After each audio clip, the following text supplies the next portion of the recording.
We are live. Ba-da-ba-ba-pow.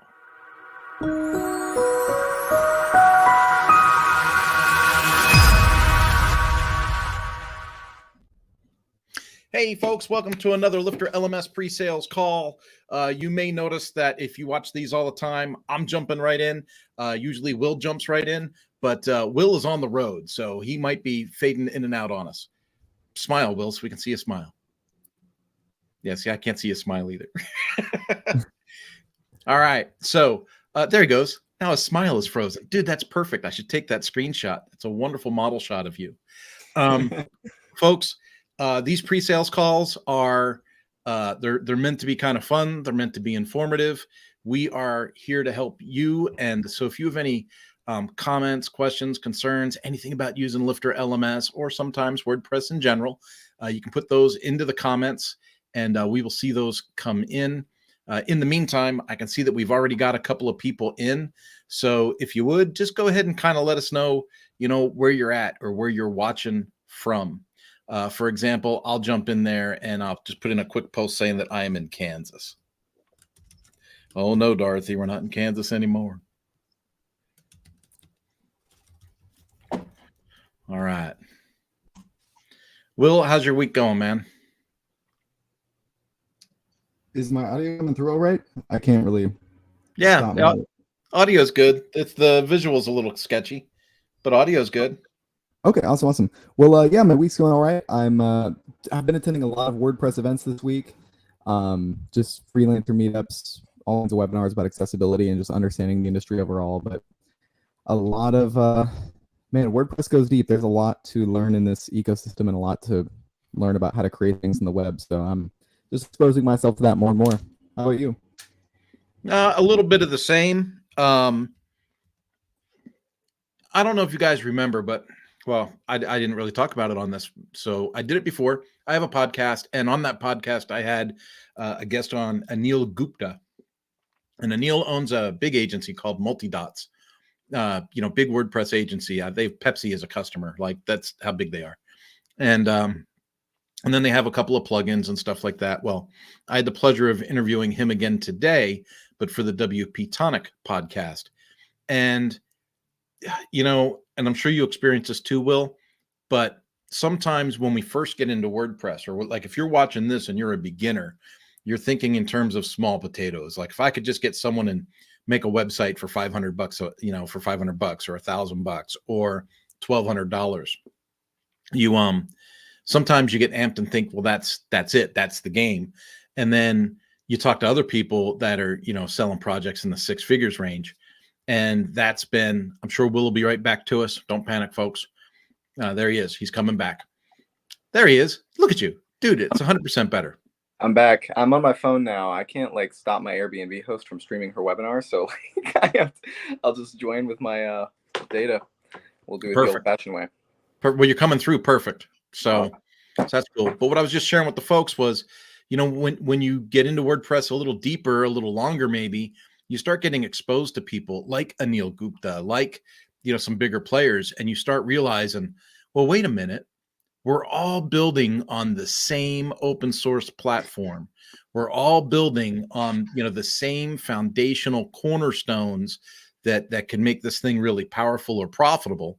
And, I'm at the stage of my game where I'm focusing on the profitable. I'm like, well, how do I go from medium customers to big customers? Because I had more than my share of small customers. So I had more than my share of small customers, and then had some medium ones, and I've got a couple of big ones on the line right now, and it's just really exciting when you go, you know what, it was worth it. I sowed the seed, the harvest is coming. This is cool. And so when I talk to folks, especially on these pre-sales calls, it really throws me back to where was I when I started? What did it feel like? What were the apprehensions? What were the speed bumps, the roadblocks? And I think that's part of what me and Will are excited to bring here, is that we can make it more and more fun. Now, did you see we got Join Us in VR group? They're coming in from New York. So that's pretty cool, right? Yeah. I think that's a new name for us. We got another one, Tucker Creek, watching from Ontario, Canada. That is a beautiful, beautiful area of our continent. I really like Canada, Ontario. I've been up into Little Britain, Port Perry, some of those areas, and it's funny when I go up there. It's usually green, usually, and then my buddy that lives up there, he's like, "Oh yeah, dude, these roads don't even exist in the winter. We just use snow machines." And I'm like, "Okay, note to self: don't go here in the winter." I'm gonna say it's Thule from Finland, right? That's pretty amazing. So in Finland, what, it's 9, 10 o'clock at night, probably. Another And then place not to go in the winter. another place not to go in the winter. He says, "Oh, join us in VR." Says what? No love for the Big Apple. I've been to New York, bro. I've been there. I grew up in Philadelphia. I used to take day trips to New York when I lived in Philadelphia. But I love the food. Can I say that? I love the food. Okay, here's our first question of the day. You ready, Will? I can't hear you. Can Lifter allow free membership access level users without an email address? So, oh, that was perfect. See, the problem there with Join Us in VR group is I'm allergic to anything free. So when he put free into the question, I started to sneeze. Oh my goodness. All right. Can Lifter allow free membership access level users without an email address? This is a mixed answer, and Will, feel free to correct me if you think I answer this incorrectly. But you can make anything on your website free. You can have courses that are open to the public. You can have lessons that you mark as free, and people can access that content without having, a user account in the website, meaning it's open, no username, no email, no nothing. You're just sharing content through your site, and you can share content as a course and throw it out there, and that can happen. But if you want to track any progress, or if you want to give any reporting, or you want any kind of analytics, anything like that, then they have to be users with real accounts, which means an email address. In the WordPress space, the minimum requirements for a user is email address and password. Right. Yeah. So LifterLMS on each of your lessons has an option to make it free. So anyone can access the content. You could share links on social media. People could view the content without signing up for an account, like Kurt said, but there's no way to track the progress. So if they were to watch 6 of your lessons and then they sign up for the program, there's no tracking that would have happened for those 6 lessons. So the site would have no way of knowing that they did watch that content already. But yeah, there's some options available for that for sure. Yeah. And I think about all the reasons I use the free lesson. I mean, how many times have I given away a free lesson or a course for free, right? So someone filled out a lead magnet, and the lead magnet has, name, email, password, and then I gift them or automatically enroll them through the lead magnet into a free course. I've done that a ton. And the lesson thing is cool. Like if you go to the academy at LifterLMS, you'll see that some of our lessons are labeled free, meaning you can click into it and you can watch it without ever having to register for it. But if you want to take the whole course, you would have to register for it, whether it's free or not. And that's the way that you grow your mail list and create your lead magnets. Yeah. Yeah. And I think it is I think me and Chris had done a Feature Friday on this a while back, but one smart strategy if you are creating free lessons for your courses is to have your purchase plans embedded in your free lessons. LifterLMS offers you a short code that you can take and put inside of your lessons that will pull the pricing options for your course into your lesson. So if you are allowing those free courses, you could have users upsell to the paid program and the signed up program from within your free content. So I always recommend having that as a call to action within your free content. It's another good one. It's another good one. I like those Feature Fridays that you guys do, man, because it's no matter how long you work with this stuff, you either forget about a small detail or you didn't really think about the use case, well, or something like that. And then those Feature Fridays, they just kind of perk to the top and you think about something else you can offer a client or do on your website. Yeah. Well, Tucker came back. He said he's a little further north than Ontario. He says, -40 winters and 6 feet of snow. I don't know. That's like in California they had big snowfall at it wasn't Mammoth Mountain. It was Lake Tahoe. Lake Tahoe was like snow over the roofs of houses, like crazy snow. I guess going through the YouTube channel, since I'm not signed in, I'm signed in my phone, so I won't be able to highlight these on screen, but I can say them out loud. This one was a question on introduction to LifterLMS shortcodes. So speaking of LifterLMS shortcodes, here's a question on it. How do you display a page with a list of course favorites? Is there a shortcode for that? So that's a new feature to LifterLMS, is the LifterLMS favorites feature. And any new LifterLMS install will have this feature enabled by default. But if you have a previous LifterLMS install, you can go to LifterLMS settings courses in the back end of your website, check the box to enable favorites. We didn't want to enable that option automatically and have your students start liking lessons and stuff like that if you didn't want it. You know, you start to see these favorites coming in, you're like, what is this about? So for existing installs, it's disabled by default. But for new installs, it's going to be enabled by default. And I don't know if, Kurt, if you have a screen share demo where we could walk through it and show the back end of a WordPress site. Well, embarrassingly enough, I don't know that I have my demo site updated. So that's what I'm looking at right now on my other screen. Oh, okay. Yeah, no rush. It's been around for a while. It's actually been kind of in the background. And we haven't really had a lot of questions about it, but here's our first question about it. And I guess the answer to this question of can you display a page with course favorites? There's not a shortcode available for that. The favorites feature just allows you to have an icon to indicate which of your lessons are the most favorited. Let me log into my site as well so I can kind of talk through this. Cool. All right. And so if I go to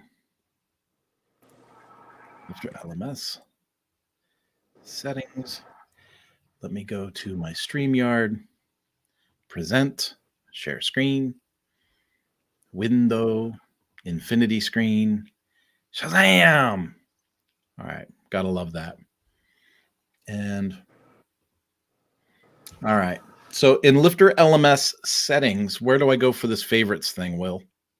It's courses at the top. Courses at the top. So we have this top menu goes general, courses, memberships, accounts, checkout, engagements, notifications, and integrations. And so we go to courses. And if we look right here, it says lesson favorites. Enabling this setting allows students to mark a lesson as a favorite. So let's go ahead and check that. I'll save my changes. And just to see what that looks like, why don't we plow over to a course and we'll open that up and see what that looks like for folks. I'm getting there. It's thinking. There we go. I want to go to view. We're going to go to the Lifter Quick Start cohort for November. That's how old this demo site is, Will. And I guess with are you on the SkyPilot theme? This looks like a Cadence, maybe. This is a Cadence one, yeah. So I'm not seeing if you Cadence. Yeah, the LifterLMS. So you can see in the upper right, there's 0 with a heart of your right here. Boom, there it is. Yeah. And so there is the lesson favorite option, and I get to I'm on a SkyPilot example here. If you're using the LifterLMS SkyPilot theme, SkyPilot also includes support for the sidebar. The right hand sidebar shows each of your lessons, like it has the title of the lesson, whether it's completed or not, and the number of favorites for that lesson. So themes can choose to include whatever they want in the sidebar, but if you're using LifterLMS SkyPilot, you'll be able to take the most advantage of using this feature. And if I edit my lesson, I think I can see favorites here on the back end too. I got a SkyPilot one too, so let me go in there. It's not a huge difference, but it just is a nice little display to have your favorites there. So I'm going to go into my settings, courses, enable the favorites, save changes, and I'm going to go to a course and see what I see there. And view. Yeah, this one works perfect. So let me just throw this up on stage and go over to that. And so this is a different demo website, folks. I just went through what we went through earlier: dashboard, settings, courses, select the favorites, save that setting. And then now when we go to the course, you can see here what is Lifter LMS, and it tells you if people liked it or not.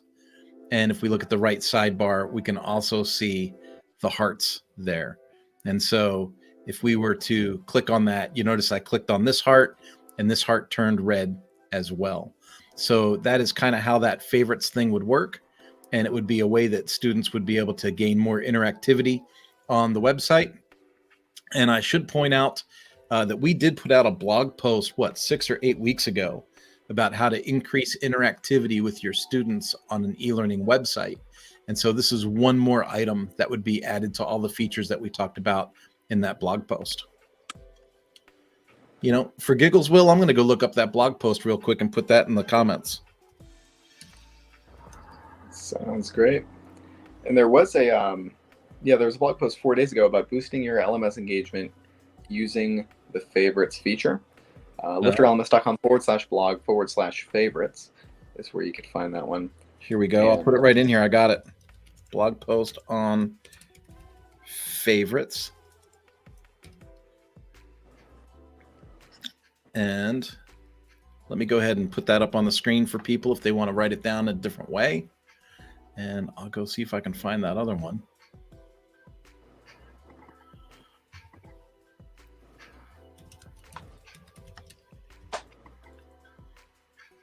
Yeah, that's a cool new feature to. It's pretty simple just to see like which of your lessons are the most popular topics, which are presented the best. So I'll respond to this question here on YouTube. There's not a way to list favorites for courses, but for lessons individually, you'll be able to see that data. Another Lifter LMS feature that's not used super often is the reviews system. If you're using reviews, you can allow people to submit reviews for your courses. On the main course page, there's a checkbox for allowing reviews, and those reviews are stored in the back end of your WordPress website. You don't have to automatically display them on the front end of your site, but you can use that to collect testimonials. If you're not using a Gravity form, Ninja form, or something more advanced, the Lifter LMS review system is a pretty good out-of-the-box way for simple websites to take advantage of that testimonial feedback. And you can even automatically display them. If you wanted anybody enrolled in the course to be able to leave a review and for that review to automatically be displayed on the front end, you could do that as well. They're not star-based reviews right now. They're just text-based reviews. But we have had I remember like someone was working on implementing star-based reviews with these, but I don't think that feature has been released yet. But that is a popular topic.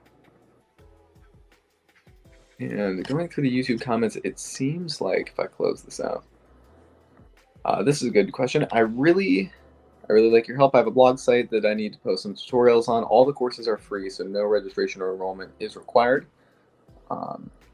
So visitors or guests should be able to view the content. This is similar to our question earlier about free content. The continue button is visible even if I change it to enrollment visibility only.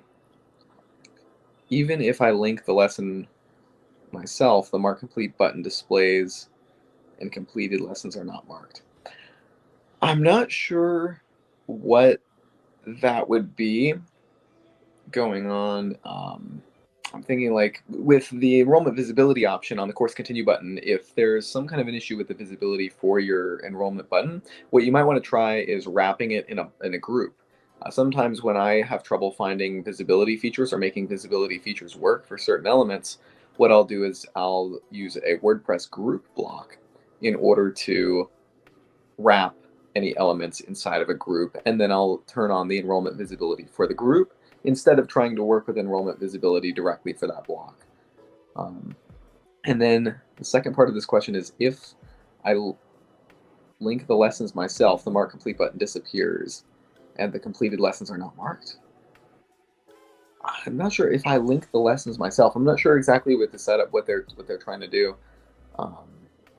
if the mark complete button does. Usually the mark complete button is either a shortcode or a WordPress blog. It appears on all of your lessons if the user's logged in, and they can just click it to progress through the course. If you're having a specific issue with the mark complete button, we might need some reproduction steps. So maybe the WordPress support forum would be the best place to go for reproduction steps, because I haven't seen an issue like that before where the mark complete button doesn't function. And that could also be a hosting thing. If you're on a web host that's caching your lesson pages and a student clicks the mark complete button, and then they're supposed to be redirected to that same page or redirected to the next page and have the lesson be completed, but they're not. They're back on the same, they just click mark complete, they're back on the same lesson and it's not completed. That sounds to me like a caching problem where the user has a cached version of your website, a cached version of the lesson page, and then they try to move on to the next lesson. I would assume prerequisites are enabled for that to happen. And they're trying to move on to the next lesson, but the cached version is saying, well, you haven't completed this lesson, so you can't move on. But they have completed the lesson, so they can move on, but they're on a cached version of the page. So I'd recommend contacting the web host, since that sounds like a caching issue for that one. But for the enrollment visibility, you might want to wrap your blocks and blocks. So there's not enough information here, but just speculatively, I think that's what would be going on. Caching is a nightmare for dynamic websites. Yeah, definitely. Did you see, we got a question in from Join Us in VR up in New York there. It says, can you show us a lesson that demonstrates a lot of complex content and dynamic user interactions that hide and show the content all within one single lesson? So the long answer is yes. The longer answer is our demo sites actually have samples of different instances or interaction points, and we broke them up by lesson instead of smashing them all together. But remember, it's WordPress, so you could put all that stuff into one lesson if you wanted to see how far you could stretch yourself. The other thing is, and I'll open this up real quick. If we get up, let me go back. Add to stage first and then go into it. If we look at this sample course, for example, we'll see that it is, a lesson with a quiz, a lesson with assignment, a lesson with the achievement badge. And of course, we set it up that way so that if people wanted to see what a specific thing was, like a lesson with a PowerPoint slideshow or tabbed content, if someone wanted to experiment with that, they could, one off. Now, remember, all those things could be inside one area. That's not a big deal. If we go to like video content, for example, I'll open that up. And if I wanted to edit that lesson, there's different things that you can add or take away or do whatever you want. In this case, the video embed is a featured video. So it goes right here in this little square, in this little field. And this puts it at the top of the lesson inside our theme. That's why we're not seeing it here in this edit screen. But if we were to go in here and add content, we can add whatever we want. So let's say that we add a heading here, and I'm going to say sample for pre-sales. So someday when I come back here, I'll be like, why did I make this weird thing?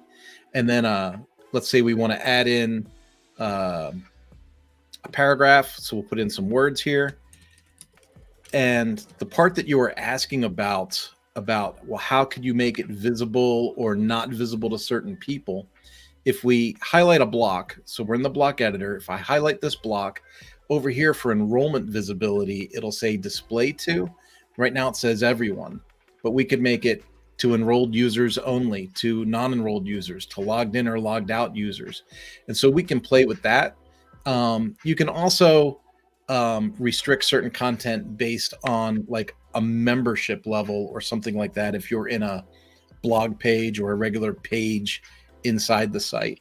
So there's a lot of freedom to say who can see what. Yeah, and all of that is dependent on not using caching for logged in users. I guess running through the with LifterLMS, there's a few caching exclusions that we recommend. Logged in users, you don't want to cache them.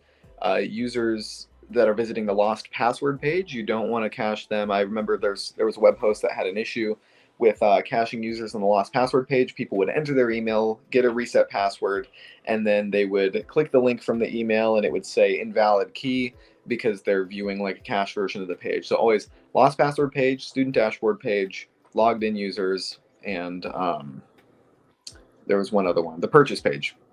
The purchase page. So those are the pages you usually don't want to cache. If you have blog posts on your website, you could cache those. If you have a home page on your website, you could cache that, as long as it's not serving dynamic content. But usually, especially when starting out an online course site, especially when I have less than 100 students, less than 200 students, I recommend just not caching anything, because it's like you're not saving money. The speed advantages you get for your 200 students are not going to be a big enough percentage in order to make a meaningful impact in your business. But once you get to those higher stages where you're at 1,000 students, where you're seeing like, 1,000, 2,000 visitors per day on your website, caching optimizations become important. You care much more about your SEO value. You care much more about the speed of your page loads. That's where you want to break it down. And at that point where you have that, above 200 student mark, is where you'd usually be able to afford a managed WordPress host that'll give you that control over caching. But if you are on a budget web host, you're just starting out, you're experimenting with creating a project under the 200 student threshold, that's where, you might want to just disable caching across the board and then just build out your content from there. But I always recommend different solutions based on the size and scale of your business, and more, I'm seeing like the perspective of business owners who are starting out on a budget, as I do my own personal projects on a budget. I'm not trying to optimize my site for technical perfection until I have the business totally figured out. And for my businesses, I don't have any of them totally figured out, so I'm not even concerned about the technical perfection. So even my sites with like 300, 500 students on them, I'm not focused heavy on those products. So I've got my set it and forget it model going, and I'm not using complex things. I'm still not using caching because it's still $20 a month for hosting. It's not a big deal for those projects. I guess. Oh, go ahead. I was going to No, you just got me thinking about the cost of hosting and stuff. Like, what happens to me. But there's lots of programs out there that are $30 a month, $50 a month, and that's not super expensive. And the performance is really great if you've got a website that's got, traffic, that's got real people on it. I also wanted to point out that Join Us in VR had asked maybe a link that he could tinker with. The tinkering link is right there on the screen, LifterLMS.com/try. That takes you to our 30-day demo opportunity. It's $1. You get a hosted example for 30 days, and it's fully populated, just like the site I was playing with on screen there. Absolutely. Oh yeah, and I see we have these questions in the chat from Thule. We might have clicked at the same time. What are your requirements for a scholarship? Also, LifterLMS translated into Finnish, or can it be translated through another plugin? Requirements for a scholarship: LifterLMS does have a scholarship form on the website. If you just Google LifterLMS scholarship, the scholarship requirements are, usually nonprofits. So you just kind of explain your business model there. I think most of those scholarships get approved. I don't really directly oversee the scholarships directly, but if you submit that scholarship form, let them know about your business and your model, what you're trying to set up, what your constraints are financially, you might be able to get approved for a LifterLMS scholarship there. And as far as translating into Finnish, let me look up LifterLMS language. I might be able to save you the issue there. I started to look that up already, so I'll do the shared screen. Is this where you were going to go, Will, to the translating WordPress and WordPress page? Yeah, this is the GlotPress. GlotPress for Finnish. What wasn't too extravagant there. It looks like, development 26%, so it still has a way to go. Well, you have if you scroll all the way to the top, what are the column names? Development. It's going to be writing fuzzy stable. So this, I see. So the stable. So the development would be like kind of the back end. So if we go down to Finnish. Stable? 33%. Yeah. So the So this is a file on this page where you could download the community contributed translation files for LifterLMS items. This would be like on the purchase page, there's like some content that you can't automatically change that says like access plan and stuff like that. So that's where these translation files would help you out. You can use a free plugin Loco Translate, and you can translate these strings manually yourself, and you can download the file and contribute them to the community files if you want to. But it doesn't look like the community contributed files that already exist are very robust for Finnish specifically, but you can always install the free Loco Translate plugin, see anywhere something is written in English, and then you can just manually translate the string to whatever you want it to be. You can use Loco Translate not only for translating language, but also for updating button text, like take quiz, for example. The LifterLMS system says take quiz when there's a quiz present on a lesson. The mark complete button just by default says take quiz, and people say, how can I edit this? What if I don't want to call it a quiz? What if we call it exams or something else? That's where you could use Loco Translate as well to translate the phrase take quiz into English. So it's already English, but you just create your own English file, translate take quiz into English as take exam, and it will fix that as well. So you could use that for translating into another language, which is what it's meant for, but you could also use it for translating any string you want to. So that's a cool feature there. And it's not too complicated. I recommend watching a tutorial about using Loco Translate, and you should be off to the races with that one. Yeah, Loco Translate's super popular. And then, I mean, there's a bunch of them, right? Was it WPML or something like that is one of them. And then, because that's WordPress multi-language. And then I have a site that I did that was fairly large, and they wanted to do a ton of languages forward-facing. So it was a forward-facing translation of multiple languages. And we used Translate Press, and then kind of boosted the translation with a product called DeepL.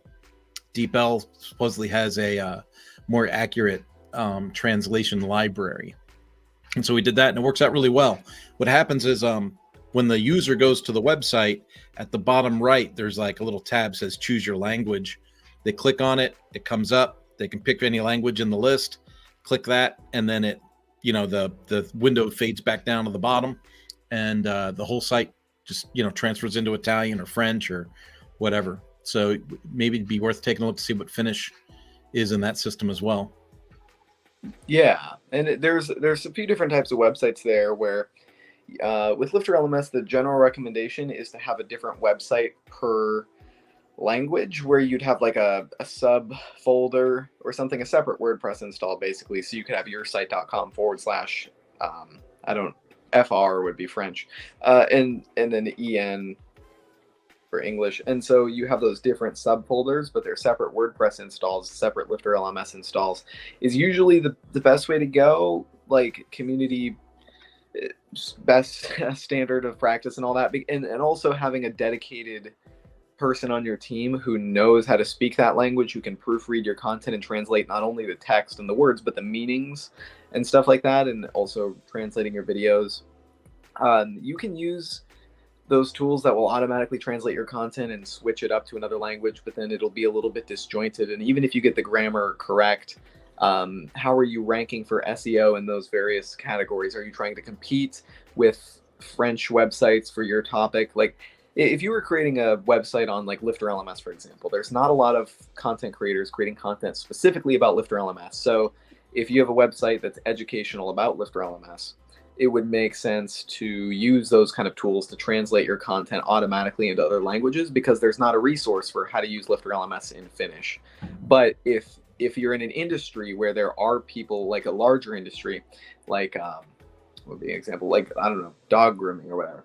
There's dog grooming businesses that are dedicated to speaking Spanish, dog grooming businesses that are dedicated to speaking English, and dedicated to speaking French. So now that you're competing in an environment where there's dedicated businesses in each of these languages, that's where it makes sense to have a separate subfolder, separate WordPress install on the same domain in order to compete in those different markets and optimize your SEO to fight in all of those different areas as a competitor. But if you're in a really, really niche industry where there are not people competing with you in other languages, then you could use the same website and just translate it into other languages, because you're still making the content more accessible, even though it's not as good as if you were to, create a dedicated site, but maybe your business doesn't have the resources, your niche doesn't support the resources to create those dedicated subfolders. That's kind of how I think about it with how do we approach language when it comes to different industry sizes. But Tucker put a question in chat. I've been curious about using LLMS option for integrating a community forum or discussion area. Okay. Do you suggest this for paid students? Or could you use this as a forum to learn more about your ideal clients? I think it could go either way. I don't know. Kurt, do you want to jump in on that one? No. All right. Well, thanks, Tucker, for coming. Next question. Next question. Community to me is one of those double-edged swords, Will. And I get weird about this. Community can be a great tool if you've got the traffic, if you've got the people, if you've built the tribe on another channel and you're launching this thing and you're bringing in, 100 people and personalities. It's great. If you're trying to launch a new project with community in it, that can be very challenging if you haven't pre-built an audience yet. So usually I like to see a site, get some users, the first 25 students, the first 50 students, and then kind of like release or add the new feature of community to it, and then hopefully get some energy and some mojo in it. But as far as the purpose of it, it's like integrating the community forum for discussion or using it as more of a way to learn more about your students. It just goes both ways. That's what community is all about. It's about that give and take, that conversation that happens. So if you can successfully bring the attendance, if you can successfully bring the tribe to the community feature, I think it's a wonderful, wonderful thing when it works. Yeah. And I think for validating your product and for the free community, if you're finding your ideal clients, I wouldn't worry about building community in your own website. I would not worry about supporting the infrastructure internally. I would work on scoping out other people's communities, maybe building your own communities and forums on other platforms like Facebook or YouTube or Reddit, wherever people who are asking questions about your industry are lurking on the internet. If you can find those communities and kind of build your own interaction, because once you can develop a community on Facebook or YouTube or Reddit or wherever your people are on the internet, you've kind of proven that you can generate these discussion points. You've proven that people come to your Facebook group when they have questions about a certain topic, things like that. That's how I would validate community. And then of course you have your paid offering, your courses and your memberships and things that would be hosted on your LifterLMS website, your own WordPress install. And then that's where you can enable comments really easily on your LifterLMS lessons and blog posts on your website. You can enable those comment features. People start giving you feedback there. And that'll show you when people start commenting on your website with your posts, that's when you see the validation of like, oh, okay, maybe I could create a community within my website, because people are typing things. They come to my website not only to read content, but they're also interested in writing content on my website in the comments or whatever. And so that's where you have that signal of like, okay, I could create a community here. We talk about creating community as a way to like add value, but I see a lot of course creators who have content and they try to install some kind of community and it's just kind of a ghost town. Nobody interacts. They buy the course, they buy the membership. It's raising his hand. I own a lot of ghost towns.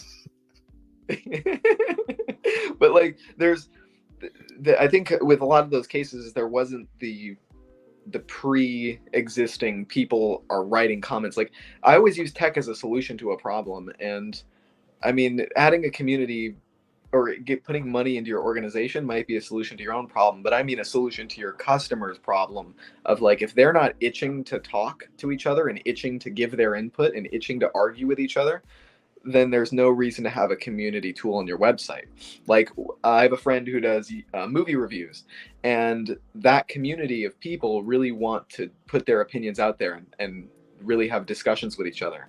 And so there's like this automatic behavior that they want to start typing to each other. They want to write things back to each other. And there's comments on posts and videos, and that's an indication that there might be opportunity for communities to spin up out of that, because the opportunities for movie reviews specifically might be, or a membership about movie reviews might be for end users to contribute their own movie reviews, end users to contribute movies and run polls that they want to see movies reviewed. Like, so we're starting to implement technology and community as a solution to the problem that people want to talk here. We're not just implementing it to be like, you know, community does add value, so let's throw community on there. It's a different solution, a different approach to the problem. Yeah. Will, your idea is perfect with the blog post, and it looks like Tucker's taking you to heart there, because, you know, his latest comment says, I think I should focus on a blog post site first.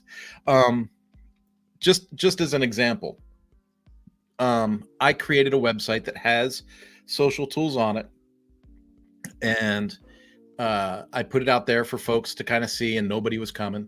And then I made some blog posts that were reviewing local businesses, because it's a local website. And so it was reviewing local businesses and restaurants. So I started sharing those reviews from the blog post in a Facebook group. And, you know, when you start talking about people's restaurants, people get like kind of passionate, right?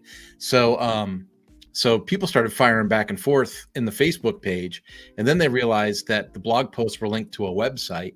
And now I've got a website that's got people, you know, putting comments into the blog posts. But to Will's point, nobody yet has gone over and clicked another link to say, oh, wait a minute, there's this open forum in this website, or there's this group in this website. And so now the trick is waiting until there's enough blog posts and enough registered emails in that website that it makes sense to say, oh, thanks for coming to the website. Did you know that there was also a social feature where you guys could reach out to each other within the website?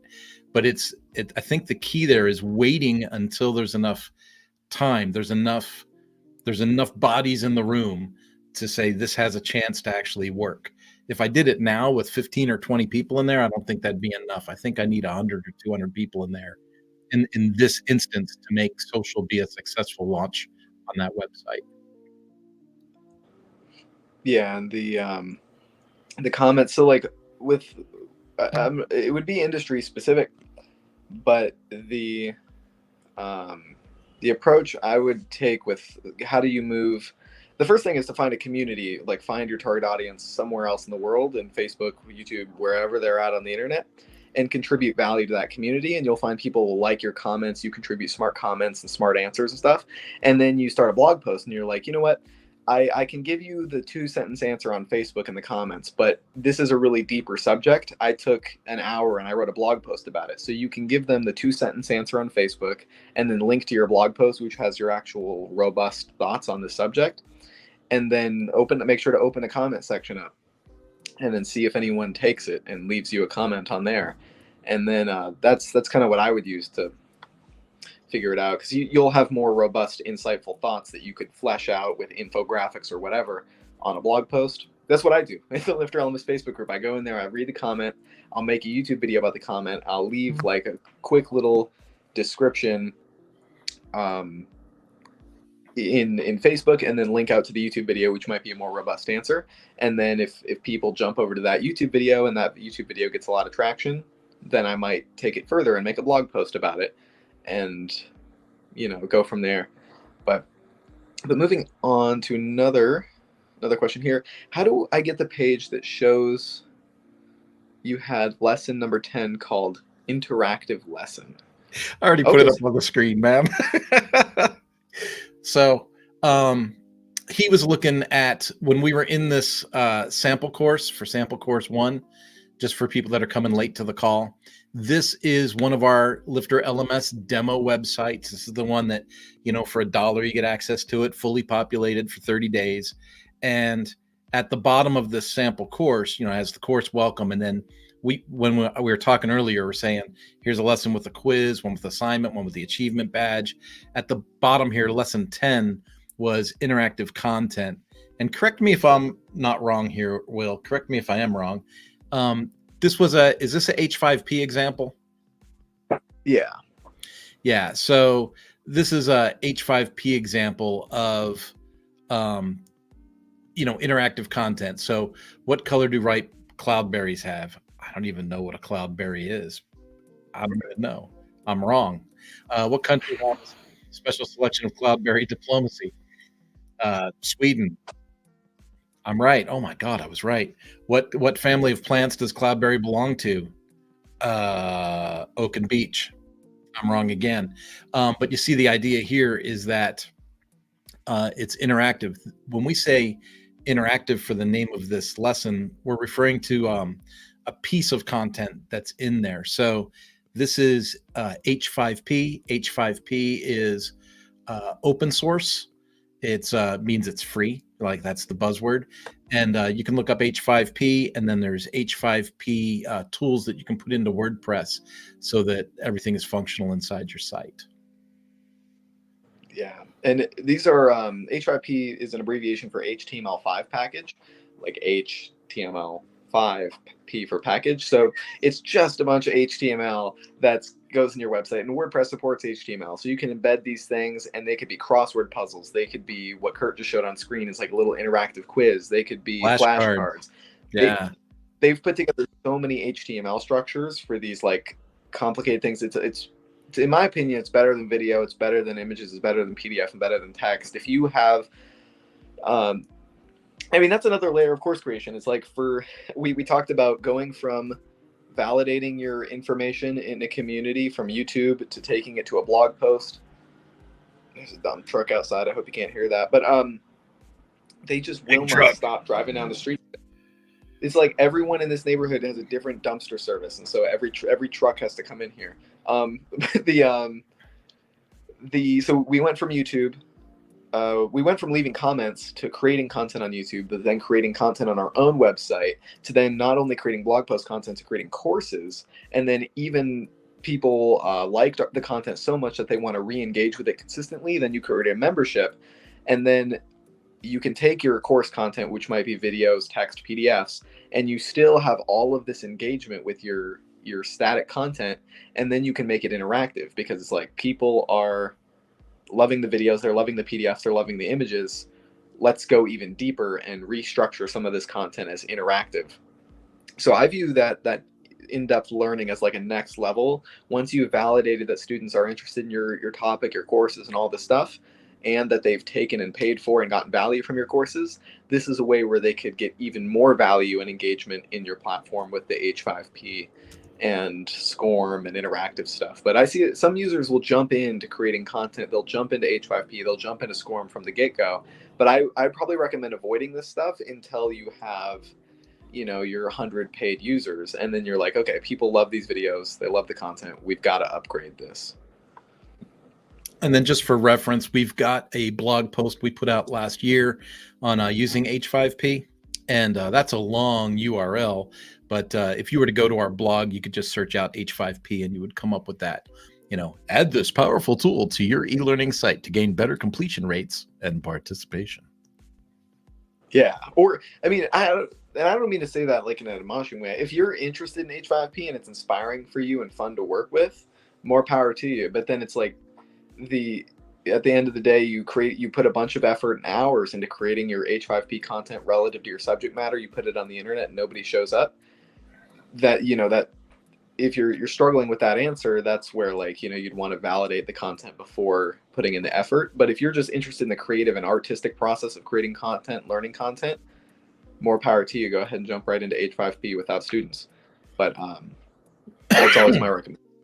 So, for people that have a corporate training background and they're going from from corporate to independent, kind of like what I did, right? You're going to be attracted to things like H5P because, an Articulate 360 membership that your boss used to pay for is $3,000 a year. And you're like, I don't want to pay $3,000 a year to make courses. So H5P becomes a really great, launch pad for you because you're coming at this from a different perspective. But if you are, if you're newer to the e-learning process. If WordPress is new to you and the e-learning thing is new to you, and you saw a thing online where some guy was like, online learning is a $3 trillion industry, and if you don't get your online course up, today, you're missing out on hundreds of thousands of dollars. Get your toes in the pond now. You've seen that, and then you're like, oh my God, I should do something. And then you're like, okay, I could sign up in Udemy. I could have a Kajabi site. And then you looked it up, and Kajabi was $200 a month, and you went, I don't want to spend $200 a month on that.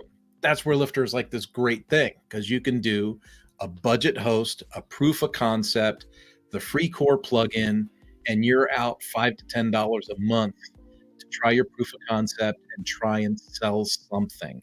Because remember, even with our free core plugin, you still have membership tools, you still have the course and curriculum tools, and you can put content out there and then use a third party, button to sell something. Like if you were like, oh, join my website, it's $20 a year, you could have a PayPal button that takes $20 a year, right? Like you could figure out a way to do this super affordably and do your proof of concept. But when we get into things like, when you hear Will and I talking about H5P or Grassblade or SCORM content or any of these things, please know that this messaging goes out to a wide swath of the community. And so on one hand, we're talking to people just getting started. And on the other hand, we might be talking to a 15-year e-learning veteran coming out of the corporate environment, after all that COVID nonsense. And they're like, I want to build my own e-learning agency. So they might be looking for a different, entry into the market. So we just want to make sure we answer all those questions from those different perspectives. Yeah. And one challenge with that perspective of coming out of an environment where you're heavy into e-learning. I like how my shirt, this is an ADHD thought. The shirt kind of blends in right with the little blob in the corner. I got like the blue streak coming into the tie-dye shirt. But coming out of a corporate learning environment where you basically have a captive audience of like your employees, they have to take this content because it's for their job. They're paid to be there. They're paid to watch it. But what if you're trying to flip the script and have them pay to take your content? That's like a different landscape entirely. LifterLMS can accommodate both of these use cases, and LifterLMS has add-ons to accommodate both of these resources.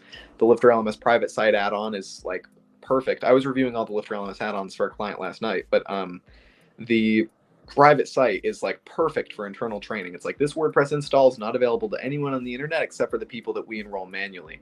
And then LifterLMS has add-ons like the LifterLMS cohorts add-on, where you can take the course material that you've already assembled and create cohorts for various points in time. So if I have like the Will Middleton LifterLMS awesomeness course or whatever, and I'm like, I'm going to run this course in February, I can use the LifterLMS cohorts add-on to like create the February cohort that's going to run from February 1st to the end of February. I think it's the 29th. So it runs through those dates, and then I'll start a new cohort in March. So like that's going to be for the person who's trying to be the solopreneur, create demand. And so LifterLMS can do both of these use cases, but it's important to think about these two types of learning businesses separately because they're very different use cases. And the continuing education credits are another vertical in the industry that's completely separate. I just met yesterday with, I can't divulge the name or the size of the project or anything, but it's a continuing education credit thing where there's certain parameters that the state or the region that you are serving has these requirements. And so you take your learning platform, you match it up against those state requirements for, reporting, length of course, length of each lesson, all this stuff has to match up. But once you build that, well, now you've got something that really has value because the state or whatever the governing body is that you are serving with this product is going to force feed students to you. And, people need the certification to get that next level at their job or whatever. And so that's where there's a great deal of opportunity in those lanes of access to e-learning. Yeah, I was listening to a webinar yesterday that was talking about macro trends in 2024, and e-learning and macro trends go hand in hand. When we talk about this is $1 billion industry, you're missing out on hundreds of thousands of dollars. We're talking about Don't you dare miss it. we're speaking on the level of macro trends, and in the ideas of macro trends are that this year, likely in the U.S. specifically, the and you could look at macro trends for your own country individually, but we're probably going to see more or less, thumbs up, less B2C, business to customer purchases. Customers are going to be a little more less spendy this year. I'll probably get the fireworks to go off. I get nothing. There we go. But I can put my hand up. I think sometimes my hand up works. But seeing a macro trend of less customer spending this year means that more B2B spending, it might be a market to consider. And that's where like add-ons like LifterLMS groups come in, where you could sell to an organization specifically. You could change your marketing as a solopreneur, as a solo course creator, to target more businesses specifically. I'm trying to think of what would be a good example. If you have a leadership course or something, maybe the angle you take in a B2C economy is how you can upgrade your leadership to grow your family, or how you can apply leadership to leading yourself and building strong habits and things like that, and being an influence to other people. So that's like a B2C approach of like selling to customers individually, but in a B2B economy that favors like selling in that way, maybe you would reposition some of your course offerings to talk about leadership in the context of how to be a leader in business, or how to create your own business and things like that, because now you're selling from a business to business perspective instead of a business to customer perspective, even though you're still selling the same leadership training, just with a little bit of a different twist, depending on the larger macro economic trends. All right. Well, I want to throw it out there. I want to say a special thank you to Thule, Tucker, joining us in VR. It's awesome to have you guys come, show up, participate, ask questions. It gives me and Will something to talk about. So that's a good thing. And for folks that watch the replay, don't hesitate. You can still add comments, put your questions in. If you miss us this week, we'll be back next week, and maybe we can jump in and address some things for you. Other than that, Will, is there anything you want to say before I push the magic button? Nope, that's it. Let us know what your thoughts are in the comments. All right. See you folks next week.